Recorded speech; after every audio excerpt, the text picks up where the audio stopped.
सरमाया दराना निज़ाम क्या है, इस सिस्टम का बानी कौन है, ये निज़ाम कब मुतारिफ कराया गया, दुनिया में सरमाया दराना निज़ाम कामयाब रहा या नाकाम, कार्ल मार्क्स इस निज़ाम से मुतालिक क्या कहता था, सरमाया दराना निज़ाम को तारीख में सबसे बड़ा धचका कब लगा था, इस निज़ाम के मुकाबले में 1990 में कौन सा निज़ाम लाया गया, सरमाया दराना निज़ाम ने लोगों के मेयार जिंदगी को बेहतर में क्या किरदार अदा किया, ये वो सवालात हैं जिनके जवाब हम आपको इस वीडियो में बताएंगे। सरमाया दराना निज़ाम यानी कैपिटलिज्म वो मुआशी और माशरती निज़ाम है जिसमें सरमाया निजी शोबे के इख्तियार में होता है। कैपिटलिज्म का लफ्ज कैपिटल से अखज़ किया गया है जिसका मतलब सरमाया, दौलत या पैसा है। अगर एक शख्स के पास अराजी, जायदाद और गाड़ी सब सरमाए में ही आते हैं। सरमाया दराना निज़ाम ऐसा मुआशरा है जहाँ लोगों को अहलियत के मुताबिक नहीं बल्कि इन्हें मुनाफा या कैपिटल के लिहाज से मिलेगा, यानी जितना सरमाया उतना ही मुनाफा मिलेगा। सरमाया दराना के इस्तिलाही मायने सुनकर आप सोच रहे होंगे कि जिसके पास ज्यादा पैसा है इसे और ज्यादा पैसा मिलेगा। कैपिटलिज्म प्राइवेटाइजेशन की हौसला अफजाई करता है जिसमें अराजी, फैक्ट्री और इंडस्ट्री और दीगर कारोबारी अदारों की मलकियत प्राइवेट शख्स को सौंपी जाती है, लेकिन कम्युनिज्म में ये चीजें अवाम की मलकियत होती हैं। कैपिटलिज्म से मुतालिक कई नजरियात हैं जो एक दूसरे से मुख्तलिफ हैं। सरमाया दराना निज़ाम में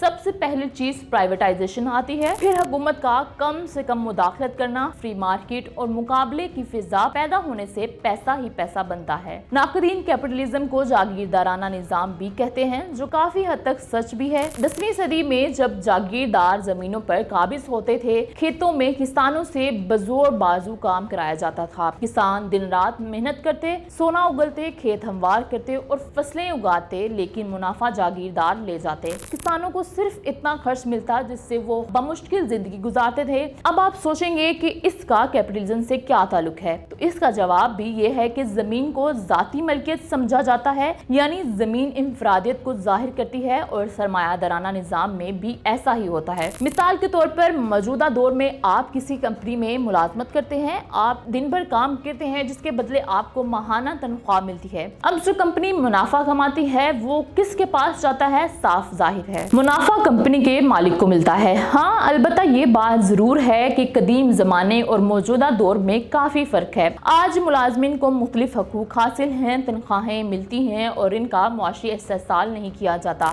आज हम सब किसी न किसी तरह सरमाया दराना निज़ाम का हिस्सा हैं। जैसे हमने पहले कहा था कि सरमाया दराना निज़ाम में जिसके पास ज्यादा दौलत है वो ज्यादा पैसा कमा सकता है। मॉडर्न कैपिटलिज्म का आगाज 16वीं और 17वीं सदी में बरतानिया और नीदरलैंड से हुआ। दुनिया में पहला स्टॉक एक्सचेंज एम्स्टरडम थी जहां 1602 में पहली बार Dutch East India company register हुई। जिस तरह कम्युनिज्म के बानी कार्ल मार्क्स हैं, बिल्कुल उसी तरह कैपिटलिज्म के बानी एडम स्मिथ हैं। उन्होंने 1776 में दी वेल्थ ऑफ नेशन किताब लिखी जिसमें एक पॉलिसी की बात की गई और कहा गया हुकूमत को कारोबारी मामलात में मुदाखलत नहीं करनी चाहिए। यहाँ से ही फ्री मार्केट कैपिटलिज्म का आगाज हुआ। मिसाल के तौर पर आप एक रेस्टोरेंट खोलते हैं और साथ ही एक और रेस्टोरेंट खुल जाता है, तो दोनों के दरमियान दिलचस्प मुकाबले की फिजा कायम हो जाएगी। दोनों में मुकाबले होंगे, कौन लोगों को लजीज खाना फराहम करता है, कौन कम नरखों पर मजेदार पकवान आवाम तक पहुंचाता है। अब इस मुकाबले की बात करें तो इस मुकाबले की वजह से नए आइडियाज सामने आएंगे।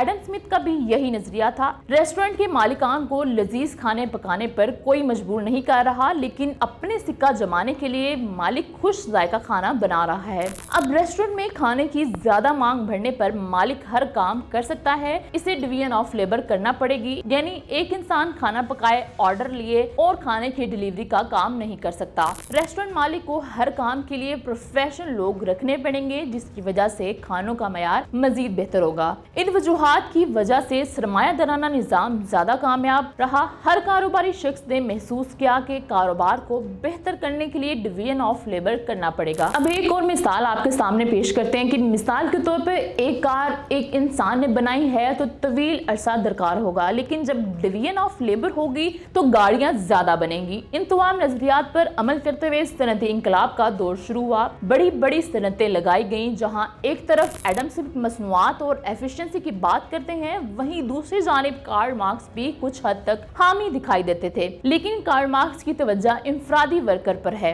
दोनों के नजरियात अलग अलग होने की वजह से भी शायद ये है कि दोनों का जमाना मुख्तलिफ है। एडम स्मिथ 1723 में पैदा हुए और 1790 में दुनिया से चल बसे। कार्ल मार्क्स 1818 में पैदा हुए और 1883 में दुनिया से चले गए थे। कार्ल मार्क्स ने ऐसे जमाने में पैदा हुए जब सनअती इनकलाब का आगाज हो चुका था। शायद उन्होंने फैक्ट्रियों में मजदूरों का मुआशी इस्तेसाल होते हुए देखा। 1902 में अमेरिका में 3 स्टील मिल्स को जम करके यूनाइटेड स्टील की बुनियाद रखी गई। ये दुनिया की $मिलियन कंपनी बन गई थी। कैपिटलिज्म में सार्फिन से इजाफी दौलत कमाने को मुनाफे का नाम दिया जाता है, लेकिन कार्ल मार्क्स ने अपनी किताब में दास कैपिटल में इस नजरिए को सरप्लस वैल्यू का नाम दिया। फर्ज करें एक कंपनी के प्रोडक्ट बनाने पर 8,000 रुपए लगे, कंपनी प्रोडक्ट 20,000 रुपए में फरोख्त करती है। 12,000 रुपए को कार्ल मार्क्स ने सरप्लस वैल्यू करार दिया। कार्ल मार्क्स के मुताबिक ये एक ऐसा निजाम है जहां हर कोई अपना मुआशी इस्तेसाल रोकने के लिए तरक्की की सीढ़ी पर चढ़ने की कोशिश कर रहा है। सरमायादाराना निजाम में काम को नहीं बल्कि पैसे को कदर की निगाह से देखा जाता है। यहाँ ये बात भी याद रखें कि हर कंपनी का मालिक ऐसा नहीं होता कि वो मुलाजिमीन का मुआशी इस्तेसाल करे।